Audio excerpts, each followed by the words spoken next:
This is Thomas Amjak, your voice for the PPC in Whitby. It's Friday, March 25th. And a couple days ago, although we weren't invited to, but we were witnesses to a wedding. We're the wedding of Jagmeet Singh and Justin Trudeau, the marriage between the NDP and the Liberals. And although we like to celebrate weddings and hope that the newlywed couple has a long and prosperous life, let's hope that this is a short wedding or a short-lived marriage, and that the divorce will come soon and swiftly, because this is bad news for Canadians, bad news for the average citizen. And why is that? We know, first of all, that this was a marriage of, never mind convenience, but it was a marriage of interests. And the interest is nothing much or nothing more than power and the maintenance of power, so that they stay in power. Justin Trudeau and Jagmeet Singh knew very well and know very well that their numbers are just not there. They know that, especially since November, and the last 6 months have been disastrous for them. And many Canadians have looked upon them as being horrible leaders. And yet they don't want to give up power. Justin Trudeau knows that his minority government would not last for too long, and Jagmeet Singh has been wanting to lead and to govern for a very long time. Marriage of convenience, marriage of interests. Both of them want to lead, both of them love power, and this was the perfect opportunity for them, so they took it. So what is this going to mean for all of us? Well, nothing good. It's going to be very expensive. It's a very expensive wedding. The wedding was expensive, but all the gifts that come with it, that's even more expensive. Astronomical. We already saw this during COVID already, the amount of money that was being spent. So one example is that during COVID, when private sector was letting people go and a lot of businesses were going under, the federal government decided to add 20,000 federal jobs. Jobs that are funded by the taxpayer, you and I. 20,000 is a ridiculous and crazy amount of people to put on the dole, basically. We need federal administrators, that's obvious. But this amount is insane. 20,000 is a crazy amount. And these are jobs that are effectively not contributing to the economy as, let's say, somebody at a factory. These are tax-funded jobs. So that's number one. That was one example. But we see already and immediately what kind of promises are being made. Universal pharmacare. That's number one. Universal daycare, that was already in the process. Universal dental care. That's the next one. These have super high price tags. And how are these people to expect to govern this anyway, when we know that healthcare they can't properly manage at all? All they do is throw money at it. They have no idea what they're doing. Zero management skills when it comes to healthcare. How is dental care, universal dental care, universal pharmacare, universal daycare going to be managed? How are they going to ensure that that is run properly and not just another money-sucking machine with money being flushed down the toilet? We don't. They have absolutely no idea how to manage this, and it's going to come out of our pockets again. But let's not stop there. We have Bill C-233 in front of the Senate, Universal Basic Income. How much is this? Who's going to be funding this? How much is that going to cost? Again, taxpayers, you and I. Let's not forget that UBI, Universal Basic Income, already failed in 2017 in Finland. They tried it, didn't work. Didn't live up to the expectations. They didn't do what they expected it to do. Unemployment did not go down. People did not look for jobs. Why should they? We saw this during the CERB. Same thing. People sat around, were happy to get money from the government to do nothing. What would be different on this? Absolutely nothing. Again, where is this money going to come from? From the taxpayers, from businesses. How much tax are businesses willing to pay? There's only a certain amount or a certain threshold. After that, they're going to go and leave to places that have business-friendly taxation, tax brackets. Same with citizens. They can only do so much. We're already taxed to the max, I would say. And the more we're taxed, the less is left in your pocket, the less disposable income you have, the poorer you are, and the more vulnerable you are. and the more you'll be dependent on the government. This is the whole idea. Be dependent on the government. The less money you have, the less able you are able to be free and be free from the government and be independent from the government. This is exactly in what the story is all about. Cradle to grave. Government will look after you. You'll be dependent on the government. We can't have this.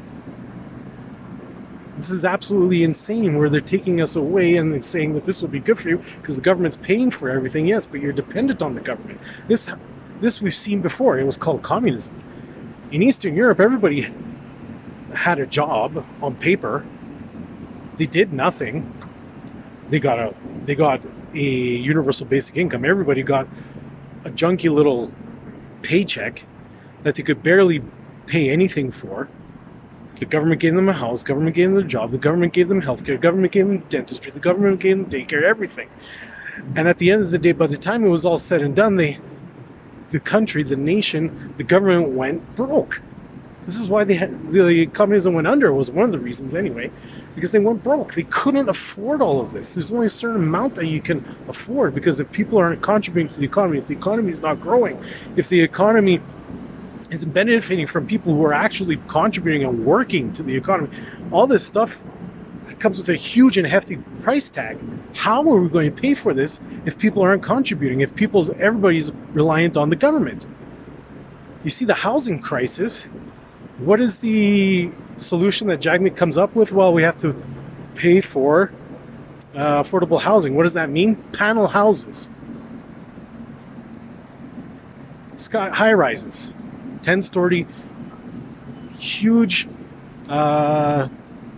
housing complexes that you're stuck in like a little rabbit in a cage, and that's all you get. And that's given to you by the government. Everything's paid for, fine, yeah, but it's not mine. It is not mine.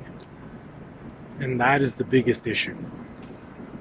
It's not my dental care, it's not my health care, it is not my daycare, it is not my pharma care, it's not my house, it's not my job because I didn't even look for it.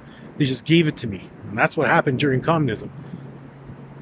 Were people happy? Absolutely not. Not at all. They hated their lives. And they hated the government because they told them what to do. You're dependent on the government. You will do what they will tell you to do. If you don't, you'll get cut off. You won't have a house. You won't have anything. The government tells you what to do. And this flows into then Bill C-11, right? We see where there too, the government will dictate what you can see, what you can watch, what you can hear, what you can listen to, what you can say, and how you can say it, what you can write, and what you can read. The government's going to dictate that. They're taking your freedom away, and they will be treating you like a child who doesn't know how to discern between right and wrong, who doesn't know how to discern between real and fake. The government will tell you how to do it. The government will be the one who tells you what to do, how to do, what to read, how to think. Exactly like communism. During communism, the same thing. The state told you what is right and what is wrong, what is real and what is false, what you can and what you cannot read. It's called censorship. And that's what Bill C-11 is all about. Censorship. Nothing else and nothing more and nothing less. No matter how you paint it, it is censorship. And this is something we cannot accept. These bills are extremely dangerous. Everything that Jagmeet Singh and Justin Trudeau are proposing are extremely dangerous. But it doesn't even end there yet. And this is just day 2 of their marriage. Like I said, the gifts that have been brought and everything that they bring with them have a huge price tag on it. A literal price tag and a figurative price tag. Because when we see what they do, it is absolutely mind-boggling. Because they've already said, Jagmeet Singh has already supported the Trudeau government against the Conservatives. The Conservatives asked them and wants them to drop COVID restrictions, federal COVID restrictions, so for federal employees and for domestic travel and travel in general. Nope, not doing it. They're not doing it. They've already done that. Jagmeet Singh supports Quebec not losing a seat, or not losing a riding, I should say, in the next federal election. You see, Quebec has lost in their population. They have a smaller population now, and to the degree that they should be losing a riding, so they should have one less seat. While Jagmeet Singh, because he wants to be the savior of everybody and give everybody what they want and ensure that he's in power, he's saying, no, we'll ensure that they don't lose that seat. Meanwhile, in the West, for years, they haven't gained seats, even though their population has grown. They haven't gained as many seats as they should be. They have a much larger population than the Maritimes, but the Maritimes haven't really lost any seats. It's disproportionate if we look at it. So the electoral reform that's going on is actually for Jagmeet Singh and Trudeau's benefit. We see this. And the other thing that, they've already accepted, or not so much accepted, but are looking into, is expanded mail-in ballots. They want to expand the mail-in ballot when the voting comes around. Well, why, I wonder? Right? The last election in September of 2021, what happened? Over 200,000 mail-in ballots didn't get counted. So they didn't get counted. They weren't part of the count. Let's expand mail-in balloting. Maybe we can get away with more. Maybe we can get away with more votes not being counted, ensuring and enshrining their power. That's what it's coming down to. All of these steps that we've seen, and this is just the beginning. I've given you a number of points already, and it's just the beginning.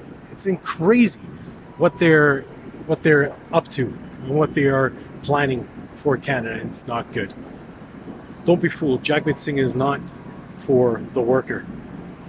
He likes to say that he's for the worker and he's for the union. No, he's not. He's not at all. This man doesn't care about Canada and doesn't care about Canadians. He's divisive. He is racist in the way he looks at Canadians. He is somebody who is not uniting Canada. And he's somebody who is all for himself. He's for the power. This man, he's for the worker. He says he's socialist. Meanwhile, he loves his expensive cars and clothes, expensive watches. He's Justin Trudeau, just in a different party. That's all. There's absolutely no difference between the two. They're joined at the hip, and everything that they do, they feed off each other. And this is a huge problem. The only solution is the PPC solution. We need to continue to battle for freedom. We need to continue to battle for equality amongst us, amongst Canadians, because we're all equal, but we're not being treated equal. We need to reverse everything that has been going on for the last 6 years, especially. We can't afford this government. We can't afford the discrimination. We can't afford to be looked upon as second-class citizens. We can't afford to have these politicians degrade Canada. To have Canadians think that they're second-class people. To take away our pride to be Canadian. We need to reinstill what it means to be Canadian, to have pride in our heritage, to have pride in who we are, what this country was built upon, hard work. To bring back into the fold the Indigenous people into this country. Trudeau and Singh are all talk when it comes to the Indigenous, and to bring back the respect that they deserve. They've done nothing. The PPC is for each and every Canadian no matter what creed, what color, what religion, makes no difference. We're here for each other. We're here for you. Please join us. Please be part of our movement, because it's a grassroots movement and a grassroots party. Because we need every individual to be on board so we can turn this around. We don't have much time. The way things are going now, and this coalition is not giving us much time. We need to be on the offensive. Join the PPC. Be part of PPC Whitby or whichever riding you're in. Give your support, because together, with your help, as a community, we'll be able to change things around and turn things around. Be part and sign up and be part of this video. Be part of my YouTube channel, PPC's YouTube channel here, and we'll see you next time. I appreciate you listening to me.